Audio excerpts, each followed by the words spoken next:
Motion in straight line. तो आज हम ये न्यू चैप्टर स्टार्ट करने वाले हैं। ये बड़ा इंटरेस्टिंग चैप्टर लगेगा आपको, मजा आएगा इसको समझने में, और ये ज़्यादा डिफिकल्ट भी नहीं है, बस आपको ध्यान से देखना है। मोशन का क्या मतलब होता है, ये तो वर्ड से ही क्लियर है। कोई चीज मोशन में है मतलब वो चल रही है, कोई चीज रुकी हुई है तो हम बोलेंगे मोशन नहीं हो रहा है, मतलब आप खड़े हो तो आप रेस्ट पे हो, बैठे हो तो रेस्ट पे हो, लेकिन आप चल रहे हो तो मतलब आप मोशन में हो। मोशन जो है वो बड़ा इंपॉर्टेंट होता है। दुनिया में हर जगह आपको मोशन के एग्जांपल्स मिलेंगे, हर जगह। जैसे कुछ एग्जांपल्स मैंने यहाँ पे आपके लिए इकट्ठे किए। जैसे प्लैनेट जब घूमते हैं सन के राउंड तो मोशन कर रहे हैं, आप देखो। मून की अगर हम बात करें तो वो अर्थ के राउंड घूम रहा है, मोशन कर रहा है। अर्थ खुद जो है वो अपने एक्सिस के अबाउट इस तरीके से घूमता है तो वो मोशन कर रहा है। अगर हम अर्थ के ऊपर आ जाएं तो समुद्र में लहरें चलती हैं तो पानी मोशन में है, हवा चलती है तो हवा मोशन में है, एरोप्लेन चल रहा है, ट्रेनें चल रही हैं तो वो सब मोशन में। देखो हर जगह मोशन है। रूम के अंदर आ जाओ तो एक फैन है, ये फैन जो घूम रहा है तो फैन मोशन में। आपकी घड़ी में घड़ी की जो सुइयां होती हैं वो घूम रही होती है, वो मोशन में। हर जगह मोशन ही मोशन है। जहां मोशन दिखाई नहीं दे रहा है वहां भी एक्चुअली मोशन है। जैसे सपोज करो ये लेडी है, ये बैठी हुई है, आपको रेस्ट पे लगेगी, लेडी जो है वो रेस्ट पे, ठीक है, ये तो चल नहीं रही है, बैठी है आराम से, लेकिन यहां भी बहुत मोशन हो रहा है। लेडी के अंदर जो है ब्लड फ्लो कर रहा है, सर्कुलेट कर रहा है, blood is in motion. Lady का हार्ट जो है वो धड़क रहा है तो उसका जो हार्ट है that is in motion. Lady सांस ले रही है, सांस ले रही है तो हवा जो है अंदर बाहर हो रही है, तो हवा इज इन मोशन। तो आप देख सकते हो रेस्ट पे है ये लेडी, फिर भी इससे रिलेटेड कितनी चीजों का मोशन हो रहा है। जिसे दीवार देखो, देखने में दीवार आपको रेस्ट पे लग रही होगी, बिल्कुल फिक्स्ड है, रेस्ट पे है, लेकिन इस दीवार के अंदर एटम्स हैं, एटम्स के अंदर इलेक्ट्रॉन्स हैं और इलेक्ट्रॉन्स ऐसे घूम रहे हैं न्यूक्लियस के अराउंड, तो वो मोशन कर रहे हैं। तो ये जो दीवार आपको रेस्ट पे दिख रही है उसके अंदर कितने हजारों करोड़ों इलेक्ट्रॉन्स हैं जो मूव कर रहे हैं एक्चुअली। सो आप देख सकते हो बड़ी से बड़ी चीज मोशन कर रही है, छोटी से छोटी चीज मोशन कर रही है, मोशन हर जगह पे है। तो ऑब्वियस सी बात है, अगर हमें दुनिया को समझना है, क्योंकि फिजिक्स का एम है कि हम दुनिया को समझे, तो अगर हमें दुनिया को समझना है तो मोशन को समझना तो बहुत ही जरूरी है। इसलिए हम ये चैप्टर पढ़ रहे हैं और मोशन के बारे में सीखना चाहते हैं। तो हम यहां पे एक नया टर्म यूज करेंगे, that is called kinematics. Kinematics को हम बोल सकते हैं it's a branch of physics. Kinematics is a branch of physics in which we study how to describe motion, आप समझ रहे होंगे इसका मतलब, और नहीं भी समझ रहे तो चैप्टर में आगे जाने पे समझ जाएंगे। तो काइनेमैटिक्स ब्रांच है फिजिक्स की, एक छोटी ब्रांच है जिसमें हम मोशन के बारे में बेसिकली पढ़ते हैं, आप ऐसा समझो। अब मोशन जो होते हैं बहुत सिंपल तरीके के भी हो सकते हैं और बहुत कॉम्प्लिकेटेड तरीके के भी हो सकते हैं। तो क्योंकि हम अभी पढ़ना शुरू ही करने वाले हैं तो लॉजिकल बनता है कि हम सबसे पहले बिल्कुल सिंपल तरीका मोशन पढ़ें, फिर धीरे धीरे कॉम्प्लिकेसी बढ़ाते जाए। तो अभी हम सबसे सिंपल तरीका मोशन पढ़ना स्टार्ट करेंगे जिसको बोला जाता है मोशन इन स्ट्रेट लाइन, या फिर इसको रेक्टिलिनियर मोशन भी बोलते हैं, या फिर इसको वन डायमेंशनल मोशन भी बोलते हैं,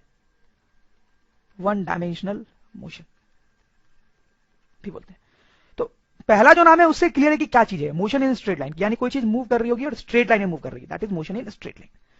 वही उसके बारे में हम पढ़ने वाले हैं। और कोई चीज टेढ़े मेढ़े लाइन पे मूव कर रही है तो उसके बारे में हम कुछ ज्यादा भी पढ़ने वाले नहीं है, थोड़ा मोड़ा भले देख सकते हैं, बट मेन हमारा फोकस होगा कि कोई चीज स्ट्रेट लाइन पे चल रही है तो फिर क्या होता है। ऐसे मोशन को रेक्टिलिनियर मोशन भी बोलते हैं और वन डायमेंशनल मोशन भी बोलते हैं। आगे जाने से पहले एक छोटा सा टर्म डिफाइन करने की जरूरत है जिसको हम बहुत बार यूज कर रहे होंगे, that is called trajectory. Trajectory क्या होता है? It's a very simple thing. Trajectory को बोल सकते हैं पाथ ऑफ एन ऑब्जेक्ट। किसी ऑब्जेक्ट का पाथ जो होता है उसको हम ट्रैजेक्टरी बोलते हैं। मतलब कोई ऑब्जेक्ट सपोज करो ऐसे घूम रहा है, इस पाथ पे चल रहा है, तो इस पाथ को हम बोलेंगे ट्रैजेक्टरी ऑफ द ऑब्जेक्ट। जैसे ये जो इलेक्ट्रॉन है यहाँ पे, इस इलेक्ट्रॉन को हम ले लें तो ये घूम रहा है ऐसे न्यूक्लियस के अराउंड घूम रहा है, तो ये जो बना हुआ है यहाँ पे ये उसका पाथ है जिस पाथ पे वो घूम रहा है, तो इसको हम बोलेंगे ट्रैजेक्टरी ऑफ इलेक्ट्रॉन।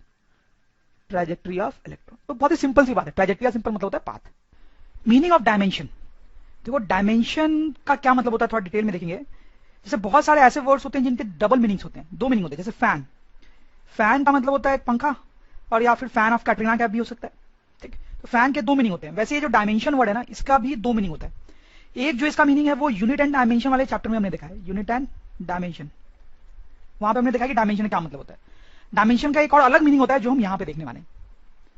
जैसे देखो ये एक स्ट्रेट लाइन बनाई है मैंने, ये एक स्क्वायर या रेक्टेंगल है और ये क्यूब है या क्यूबॉइड है, ठीक है। तो ये जो लाइन है इसको हम बोलते हैं one dimensional figure, one dimensional figure. D stand for dimension, D stand for dimension, one D figure या वन डायमेंशनल फिगर। इसको हम बोलते हैं two dimensional, two D figure. और ये क्यूबॉइड जो है इसको बोलते हैं 3D या three dimensional figure. Logic simple सा ये है कि अब देखो, अगर मैं सिर्फ एक एक्स एक्सिस बना लूं, जो यहां पे बना रखा है मैंने ग्रीन में, तो इस लाइन के हर पॉइंट की बात की जा सकती है, इस लाइन के हर पॉइंट की बात की जा सकती है। तो सिर्फ एक एक्सिस काफी है इस लाइन के हर पॉइंट की बात करने के लिए, सिर्फ एक एक्सिस काफी है, इसलिए वन डायमेंशन। लेकिन हमारे पास प्लेन है, ये आई मीन एक स्क्वायर या रेक्टेंगल है, तो हमें दो एक्सिस चाहिए, एक एक्स और एक वाई। अब हम किसी भी पॉइंट की बात कर पाएंगे, किसी भी पॉइंट के कोऑर्डिनेट्स हम बता सकते हैं, उनकी बात कर सकते हैं। तो यहाँ पे दो एक्सिस की जरूरत पड़ी, इसलिए 2D, टू डायमेंशन। तो आप समझ गए होंगे कि यहाँ पे तीन एक्सिस की जरूरत पड़ेगी, एक्स वाई जेड। तब आप कोई भी पॉइंट के बारे में बता सकते हो, इसलिए this is three dimensional figure. तो जैसे figures one dimensional, two dimensional या थ्री डायमेंशनल हो सकते हैं, वैसे ऑब्जेक्ट्स भी हो सकते हैं। जैसे ये पेंसिल जो है, आप समझ रहे होंगे ये एक वन डायमेंशनल फिगर है। ये एक टेनिस रैकेट है, ये एक टू डायमेंशनल फिगर है। और ये एक ट्रक है, ये क्लियरली एक थ्री डायमेंशनल फिगर है। वैसे मोशन भी वन डायमेंशनल, टू डायमेंशनल और थ्री डायमेंशनल हो सकता है, जो हमारे काम का है। कैसे? देखो, जैसे ये बाइक को देखो आप, ये जो बाइक है वो इस स्ट्रेट लाइन पे चल रही है, ऐसे इस स्ट्रेट लाइन पे चल रही है। तो हम बोलेंगे इस बाइक का जो मोशन है वो वन डायमेंशनल मोशन है, वन डायमेंशनल मोशन। ये लिफ्ट है, ऐसे लिफ्ट आपने देखी होंगी, ये लिफ्ट जो है वो स्ट्रेट ऐसे नीचे से ऊपर जा रही है वर्टिकल लाइन में। तो इसको भी हम बोलेंगे वन डायमेंशनल मोशन। क्यों? क्योंकि इन दोनों मोशंस को डिस्क्राइब करने के लिए एक एक्सिस ही सफिशिएंट है। इस लाइन को अगर मैं एक्स एक्सिस डिफाइन कर दूंगा तो काफी है इस मोशन की बात करने के लिए। इस लाइन को एक्स एक्सिस डिफाइन कर दूंगा तो इस मोशन की बात करने के लिए वो एक्सिस सफिशिएंट होगा, ठीक। तो अगर ट्रैजेक्टरी स्ट्रेट लाइन है तो हम बोलेंगे one dimensional motion. Trajectory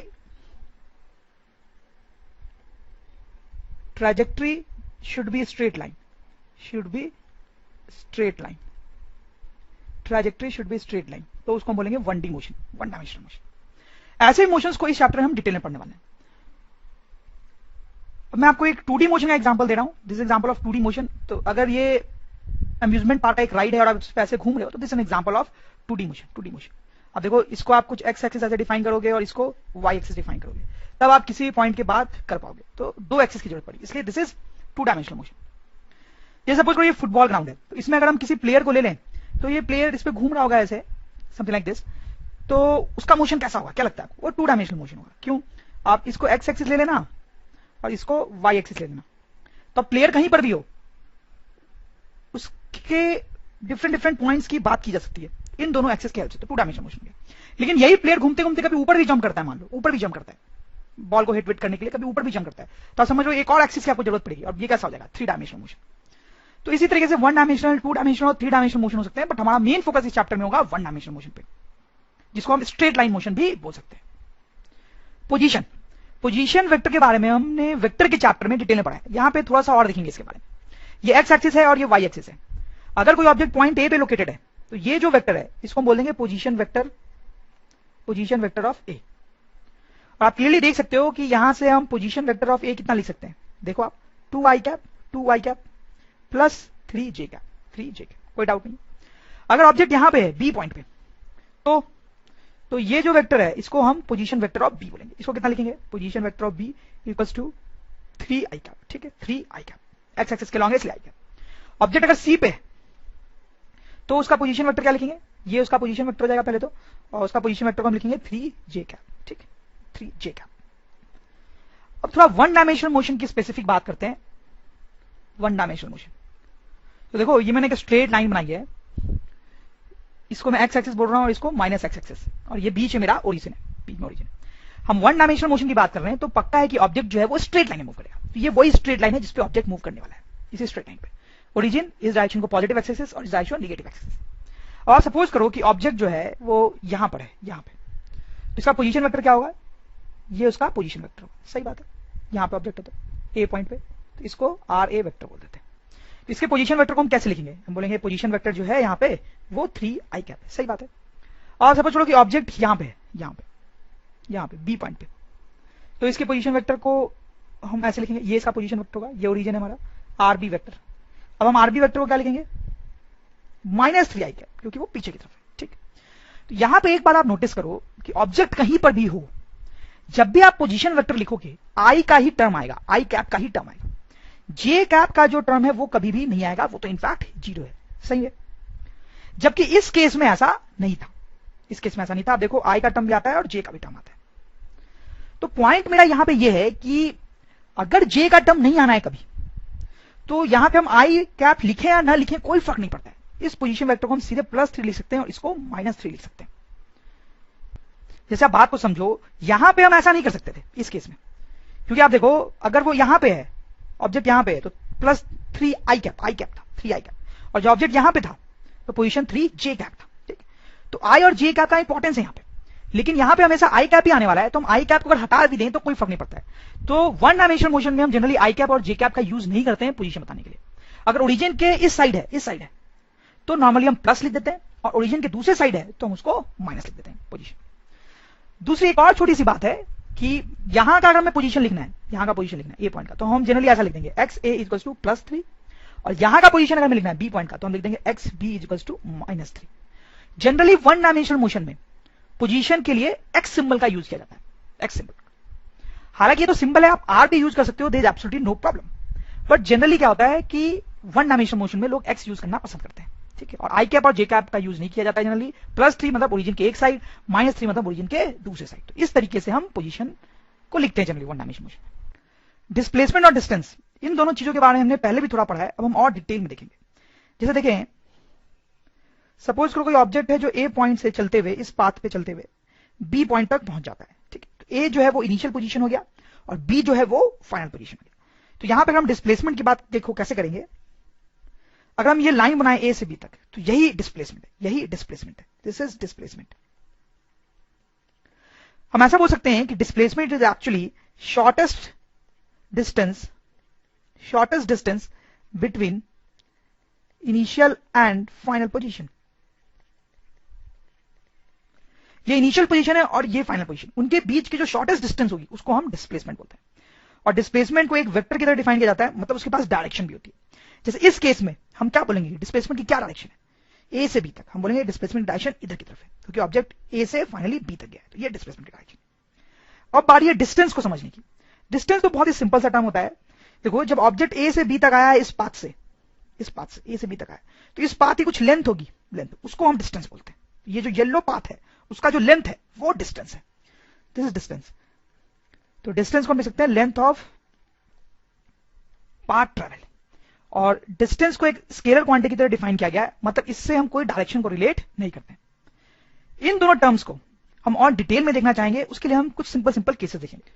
suppose करो ये क्रिकेट पिच है 20 मीटर लॉन्ग, सचिन तेंदुलकर यहां खड़ा है पॉइंट ए पे, बैटिंग क्रीज पे। इस डायरेक्शन को हम पॉजिटिव ले रहे हैं और इस डायरेक्शन को हम निगेटिव ले रहे हैं। सचिन जो है वो सिंगल लेने के लिए सपोज कर लो ए पॉइंट से ये बी पॉइंट तक, यानी क्रीज के दूसरे एंड तक आता है। तो इस केस में डिस्टेंस और डिस्प्लेसमेंट कितना होगा। तो अगर हम डिस्टेंस की बात करें, सब बताओ डिस्टेंस कितना होगा, कितनी दूरी उसने ट्रैवल की है, जो पाथ पे वो गया है उसका लेंथ कितना है, 20, तो distance is 20 metre, no doubt. और डिस्प्लेसमेंट की अगर हम बात करें तो displacement will also be 20 metre in this case. ये इनिशियल पोजीशन है और ये फाइनल पोजीशन है, उसके बीच में शॉर्टेस्ट लेंथ कितनी है, 20 मीटर की, तो डिस्प्लेसमेंट भी हम 20 मीटर ही बोलेंगे। अब सेकंड सिचुएशन देखते हैं। अब क्या है कि सचिन तेंदुलकर फिर से पॉइंट ए पे है और अब वो किसी रीजन से पीछे की तरफ आता है, इस तरह से पॉइंट सी पे पीछे की तरफ आता है, 20 मीटर ही पीछे आ रहा है वो। अब डिस्टेंस और डिस्प्लेसमेंट कितना होगा। वन सेकेंड, अगर हम डिस्टेंस की बात करेंगे तो डिस्टेंस जो है वो 20 मीटर ही होगी, क्योंकि सचिन इस पाथ पे चला और पाथ की लेंथ क्या है, 20 मीटर। और अगर हम डिस्प्लेसमेंट की बात करें क्विकली, तो वो क्या लगता है आपको, इट विल -20 मीटर। ये इनिशियल पोजीशन है और ये फाइनल पोजीशन, उसके इनिशियल और फाइनल पोजीशन के बीच की दूरी कितनी हुई, 20। और निगेटिव साइन क्यों आया, क्योंकि सचिन जो है वो निगेटिव डायरेक्शन में चला है, निगेटिव डायरेक्शन, इधर की तरफ निगेटिव लिया था हमने, तो सचिन निगेटिव डायरेक्शन में चला है, इसलिए डिस्प्लेसमेंट को हम -20 लिख रहे हैं। लेकिन डिस्टेंस को सिर्फ 20 लिख रहे हैं। देखो डिस्टेंस जो है वो स्केलर है, ठीक है, उसको हम सिर्फ 20 लिख रहे हैं। डिस्टेंस लिखते टाइम हमें सिर्फ इस बात में इंटरेस्ट है कि जिस पाथ पे वो ट्रेवल किया उसकी लंबाई कितनी है, वो 20 है। डिस्प्लेसमेंट वेक्टर है या इसमें डायरेक्शन भी छिपा होता है, तो -20 हम लिखेंगे। माइनस साइन का यहाँ पे सिग्निफिकेंस ये है कि ये डायरेक्शन बता रहा है आपको कि डिस्प्लेसमेंट का डायरेक्शन निगेटिव है, मतलब इस साइड में डिस्प्लेसमेंट हुआ है। तीसरे केस में देखते हैं, सचिन ए पॉइंट पे था, वो सिंगल लेने के लिए इधर जाता है, थोड़ा आगे निकल जाता है और फिर वापस यहां आता है बी पॉइंट पे, और जितना वो आगे निकला था दैट वाज 2 मीटर आगे निकला था। इस केस में डिस्टेंस और डिस्प्लेसमेंट कितना होगा? तो सबसे पहले अगर हम डिस्टेंस की बात करें तो डिस्टेंस है पाथ की लंबाई। पाथ की लंबाई कितनी होगी? देखो 20 प्लस 2, फिर वो वापस गया है 2। Distance will be 20 plus 2 plus 2, that is 24 metre. ये डिस्टेंस ट्रैवल हुआ। और अगर हम डिस्प्लेसमेंट की बात करें तो ये भी बहुत क्लियर है। आप देखेंगे कि इनिशियल पोजीशन ये है और फाइनल पोजीशन ये है। इनिशियल और फाइनल पोजीशन के बीच में जो शॉर्टेस्ट डिस्टेंस है, शॉर्टेस्ट डिस्टेंस, वो हमारा डिस्प्लेसमेंट है। तो हम बोलेंगे यहाँ पे displacement is plus 20 metre, plus 20 metre. अगला केस देखें, फिर सचिन दौड़ता है रन के लिए, वो ए से बी तक जाता है, सिंगल लेता है, फिर वापस आता है, 2 रन लिए, मतलब उसने 2 रन लिए, वापस यहाँ पे वापस आ जाता है। अब डिस्टेंस और डिस्प्लेसमेंट के बारे में क्या कहना है आपका? डिस्टेंस कितना होगा? 20 प्लस 20, डिस्टेंस विल बी 40 मीटर। सही है, 20 मीटर वो आगे गया, फिर 20 मीटर पीछे। टोटल डिस्टेंस जो उसने ट्रैवल की दैट इज 40। और हम यहाँ पे डिस्प्लेसमेंट की बात करें तो डिस्प्लेसमेंट इज ऑब्वियसली 0। क्यों? इनिशियल पोजीशन ए है और फाइनली भी सचिन ए पे ही आ गया है। पहले भी ए पे था, घूम फिर के वापस ए पे आ गया, तो डिस्प्लेसमेंट इज 0। अब ये फाइनल केस आप देखें, सचिन ए से बी तक आता है, डिफरेंट डिफरेंट पाथ से, ये ग्रीन पाथ से आता है, इस ब्लू पाथ से आता है, इस ऑरेंज पाथ से आता है, इस ग्रे पाथ से आता है। इन सभी केसेस में डिस्प्लेसमेंट की वैल्यू क्या होगी? तो इंटरेस्टिंग पॉइंट है जो आप समझ रहे होंगे कि हर केस में डिस्प्लेसमेंट जो होगा वो 20 मीटर ही होगा। In all cases her case में डिस्प्लेसमेंट 20 मीटर होगा। डिस्प्लेसमेंट का मतलब क्या होता है? ये इनिशियल पोजीशन और ये फाइनल पोजीशन। हर केस में ये इनिशियल पोजीशन है ए और ये फाइनल पोजीशन है बी, उनके बीच की जो शॉर्टेस्ट दूरी होगी वो डिस्प्लेसमेंट है। उनके बीच की शॉर्टेस्ट दूरी हमेशा कितनी है? 20। डिस्प्लेसमेंट हर केस में 20 होगा। हाँ, लेकिन हम डिस्टेंस की बात करेंगे तो वो हर केस में अलग होगा। डिस्टेंस होता है वो जिस पाथ पे चल रहा है वो उस पाथ की लंबाई। ग्रीन वाले केस में अगर हम डिस्टेंस देखेंगे, ग्रीन वाले में तो पाथ की लंबाई कितनी है? 20, तो distance will be 20 metre. Blue वाले केस में अगर हम देखेंगे, ब्लू वाले केस में डिस्टेंस देखेंगे तो जिस पाथ पे सचिन चल रहा है उसकी लंबाई कितनी दी है? 30, तो ये डिस्टेंस होगा। ऑरेंज वाले केस में देखेंगे, ऑरेंज वाले केस में इसमें जिस पाथ पे सचिन चल रहा है उसकी लंबाई है 40 मीटर, तो डिस्टेंस विल बी 40 मीटर। ये ग्रे वाला जो पाथ है इसमें डिस्टेंस विल बी 50 मीटर। तो आप समझ रहे हो डिस्टेंस और डिस्प्लेसमेंट में क्या अंतर? किसी भी पाथ से अगर जाया जा रहा है, मूव किया जा रहा है ए से बी तक, तो डिस्प्लेसमेंट सेम है, क्योंकि डिस्प्लेसमेंट का मतलब होता है फाइनल और इनिशियल पोजीशन दोनों के बीच की शॉर्टेस्ट दूरी, दैट इज 20। लेकिन डिस्टेंस जो होता है वो पाथ की लंबाई होती है, जिस पाथ पे आदमी चल रहा है उसकी लंबाई। तो ग्रीन वाले में अलग लेंथ है पाथ का, ब्लू वाले में अलग लेंथ है पाथ का, ऑरेंज वाले में अलग है और ग्रे वाले में अलग है। तो हर केस में डिस्टेंस अलग होगा। सो आप देख सकते हो कि डिस्टेंस और डिस्प्लेसमेंट दोनों अलग चीज है एक्चुअली। हालांकि दोनों की यूनिट सेम होती है, मीटर, दोनों की यूनिट मीटर होती है, लेकिन दोनों अलग अलग चीज है। इसमें लोग बहुत कंफ्यूज होते हैं, उनको लगता है कि डिस्टेंस और डिस्प्लेसमेंट सेम जैसी चीज होती है। सेम जैसी होती है लेकिन सेम नहीं होती है। You can see in cases को देख के आपको समझ में आ गया होगा कि डिस्टेंस अलग है और डिस्प्लेसमेंट अलग है। अब यहां पे कुछ इंपॉर्टेंट पॉइंट्स हम नोट डाउन करेंगे। पहला इंपॉर्टेंट पॉइंट है कि distance is not equals to mod of displacement. Distance जो होता है वो डिस्प्लेसमेंट के मॉड के बराबर नहीं होता है।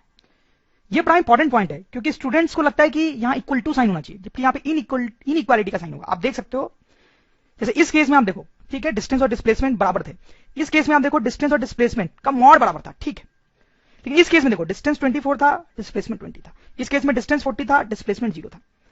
तो कहने का मतलब है कि डिस्टेंस जो है वो डिस्प्लेसमेंट के मॉड के बराबर हो सकता है कभी कभी, लेकिन हमेशा नहीं। इन जनरल हम बोलेंगे कि distance is not equal to mod of displacement. Second point है कि डिस्टेंस जो होता है that is greater than equal to mod of displacement.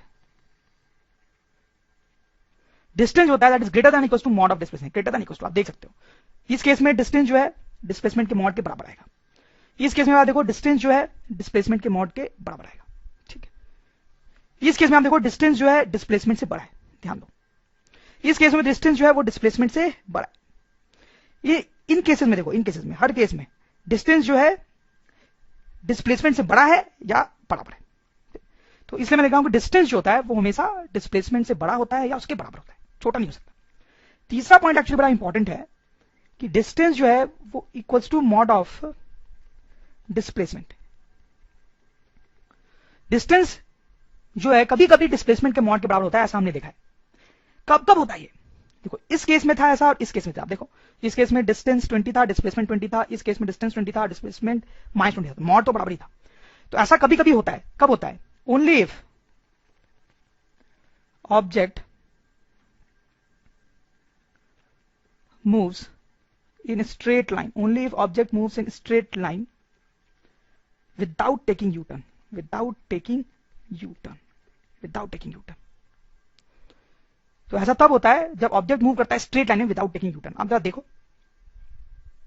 इस केस में ऑब्जेक्ट स्ट्रेट लाइन में मूव कर रहा था, कभी उसने यू टर्न नहीं लिया। इसमें भी ऑब्जेक्ट स्ट्रेट लाइन में मूव कर रहा था और कभी उसने यू टर्न नहीं लिया।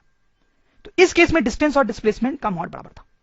इसमें देखो आप, इसमें ऑब्जेक्ट स्ट्रेट लाइन में मूव करता है लेकिन वो यहाँ पे यू टर्न है, यहाँ पे यू टर्न है, यू टर्न है, इसलिए डिस्टेंस और डिस्प्लेसमेंट बराबर नहीं है। यहाँ पे भी ऑब्जेक्ट स्ट्रेट लाइन में तो मूव कर रहा है लेकिन वो यहाँ पे यू टर्न लिया उसने, यू टर्न, इसलिए डिस्टेंस और डिस्प्लेसमेंट बराबर नहीं है। तो ये बड़ा इंपॉर्टेंट पॉइंट है अब जो हमने लिखा है कि डिस्टेंस जो होता है मॉड ऑफ डिस्प्लेसमेंट के बराबर नहीं होता है इन जनरल, लेकिन हाँ वो कभी कभी बराबर भी हो सकता है। कब बराबर होगा? बहुत इंपॉर्टेंट पॉइंट है, वेरी इंपॉर्टेंट पॉइंट। कब बराबर होगा?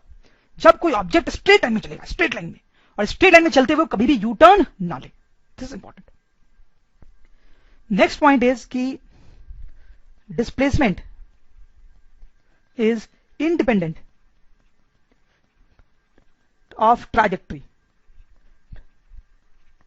Displacement is independent of trajectory. Displacement जो होता है वो ट्रैजेक्टरी पे डिपेंड नहीं करता है। आप देखो ये लास्ट वाला जो क्वेश्चन है वो इसका बेस्ट एग्जांपल है। ए से बी तक आदमी मूव करता है डिफरेंट ट्रैजेक्टरी से, पर हर केस में डिस्प्लेसमेंट क्या है? सेम है, डिस्प्लेसमेंट सेम है। यानी डिस्प्लेसमेंट जो है वो ट्रैजेक्टरी पे डिपेंड नहीं कर रहा है। तो एक छोटा सा क्वेश्चन पूछता हूं मैं आपसे, बहुत ही सिंपल सा, कि पॉइंट ए है और एक आदमी जॉगिंग कर रहा है इस ट्रैक पे, आप देख सकते हो इस तरीके से। सपोज करो जॉगिंग ट्रैक का रेडियस जो है वो 10 मीटर है, ठीक है। आदमी ऐसे जॉगिंग कर रहा है 20 राउंड्स मारे उसने जॉगिंग करने के, 20 राउंड्स। तो आपको बताना है कि इस आदमी का डिस्प्लेसमेंट कितना है। डिस्प्लेसमेंट क्या लगता है आपको कितना होना चाहिए इसका? It's very interesting. Displacement will simply zero. क्यों? क्योंकि आदमी ए से स्टार्ट कर रहा है और फिर उसने कितने भी राउंड्स मारे हो लेकिन घूम फिर के वो वापस ए पे ही आ गया। तो इनिशियल पोजीशन ए है और फाइनल पोजीशन भी ए ही है, तो इसका मतलब डिस्प्लेसमेंट क्या है? 0। हाँ, इस केस में अगर आपसे डिस्टेंस पूछा जाता तो डिस्टेंस आप कितना बोलते? तो एक चक्कर घूमने पे जो डिस्टेंस ट्रैवल होता है वो होता है 2 पाई आर, एक चक्कर घूमने पे। और क्योंकि वो 20 चक्कर घूम रहा है 20, तो इंटू 20 कर देते, ये डिस्टेंस होता है। समझ रहे हो? इनफैक्ट हम बहुत अच्छे से इस तरह से बोल सकते हैं कि डिस्प्लेसमेंट का मतलब होता है how far we have travelled, how far object has gone, how far. और डिस्टेंस का मतलब हम ऐसा बोल सकते हैं how much object has travelled, तो डिस्प्लेसमेंट का मतलब होता है कि कितना दूर गया है ऑब्जेक्ट, कितना दूर गया है। ए से स्टार्ट हुआ, घूम फिर के ए पे ही आ गया, तो कितना दूर गया? बिल्कुल भी दूर नहीं गया, तो डिस्प्लेसमेंट क्या हुआ? 0। तो डिस्प्लेसमेंट मतलब how far object has gone, object कितना दूर गया है। डिस्टेंस का मतलब होता है हाउ मच ऑब्जेक्ट है ट्रैवल, ऑब्जेक्ट ने कितना ट्रैवल किया। उसने 10 राउंड्स मारे तो ट्रैवल किया उसने, कितना ट्रैवल किया, इतना ट्रैवल किया, तो ये डिस्टेंस हो गया। This is a very interesting way to define these two. Simple सा क्वेश्चन है, ये ऑब्जेक्ट 1 डायमेंशनल मोशन कर रहा है, ए से बी तक गया, फिर घूम के सी तक आया, ठीक। Initial position, final position, displacement और डिस्टेंस, ये सारी क्वांटिटीज बतानी है। स्टार्ट करते हैं इनिशियल पोजीशन से। इनिशियल पोजीशन तो एक्स आई, जनरली ये सिंबल यूज किया जा सकता है इनिशियल पोजीशन के। तो इनिशियली ऑब्जेक्ट ए पे था, तो इनिशियल पोजीशन क्या लिखेंगे हम? -2, सही। Final position x F, final position, इसको क्या लिखेंगे? फाइनली ऑब्जेक्ट सी पे, दैट इज पोजीशन इज +2, सही बात। डिस्प्लेसमेंट को क्या लिखेंगे हम? डिस्प्लेसमेंट को हम लिख सकते हैं final position minus initial position. Displacement को हम लिख सकते हैं final position minus initial position. Final position क्या है? +2, माइनस इनिशियल पोजीशन क्या है? इनिशियल पोजीशन इज -2, तो आप देखो ये आ जाएगा 2 + 2 दैट इज 4 मीटर, तो डिस्प्लेसमेंट इज 4 मीटर। आप चेक कर लो, ये बिल्कुल सही है। डिस्प्लेसमेंट का फिजिकली मीनिंग है शॉर्टेस्ट डिस्टेंस इनिशियल और फाइनल के बीच में। तो पहले ऑब्जेक्ट यहां पे था और फाइनली यहां पे आ गया, पहले ए पे था फिर फाइनली सी पे चल गया, तो यही है ना शॉर्टेस्ट डिस्टेंस। ये आप देख सकते हो क्लियरली कितना है? 4 मीटर, तो डिस्प्लेसमेंट 4 मीटर भी है। अब ध्यान रखिए कि डिस्प्लेसमेंट को इस फॉर्मूले से भी लिखा जा सकता है और ये हमने वेक्टर में पढ़ा भी है। Displacement is equal to final position minus initial position. ये बहुत यूजफुल वे होता है डिस्प्लेसमेंट लिखने का, इससे कभी गलती नहीं होती है। Final position minus initial position. Distance की बात करें तो हम, डिस्टेंस का मतलब है लेंथ ऑफ पाथ। तो आप देखें कितना लेंथ है पाथ का। सो आप देखें ए से बी तक पहले जाता है, तो पाथ लेंथ यहाँ पे -2 है और ये 4 है, पाथ लेंथ हो गई 6 मीटर ए से बी तक जाने पे। फिर बी से सी आ रहा है, तो कितना? 2 मीटर। तो जो टोटल डिस्टेंस उसने ट्रैवल किया है that is 6 + 2 that is 8 metre, ऐसा कुछ। तो यहां पे हमने कई सारे क्वांटिटीज निकाली हैं। मैं आपको ये बताना चाहता हूं यहाँ पे कि पोजीशन अलग चीज होती है, डिस्प्लेसमेंट अलग चीज होता है और डिस्टेंस अलग होता है। तीनों अलग होता है। लोग बहुत कंफ्यूज होते हैं, तीनों को मिक्स कर देते हैं, बट आप देख सकते हो कि तीनों अलग चीज है। तो ये मैंने आपके लिए तीनों क्वांटिटीज फिर से लिख दी है। पोजीशन, जिसको जनरली एक्स सिंबल से डिनोट करते हैं, इसका मतलब था कि ऑब्जेक्ट कहां पे लोकेटेड है, कहां पे लोकेटेड है, वो मतलब है पोजीशन का। डिस्प्लेसमेंट का मतलब है शॉर्टेस्ट डिस्टेंस, इनिशियल और फाइनल पोजीशन के बीच का शॉर्टेस्ट डिस्टेंस। डिस्प्लेसमेंट को हम लिख सकते हैं final position minus initial position, या फिर शॉर्ट में डेल्टा एक्स। और डिस्टेंस का मतलब आप जानती हैं, that is length of path.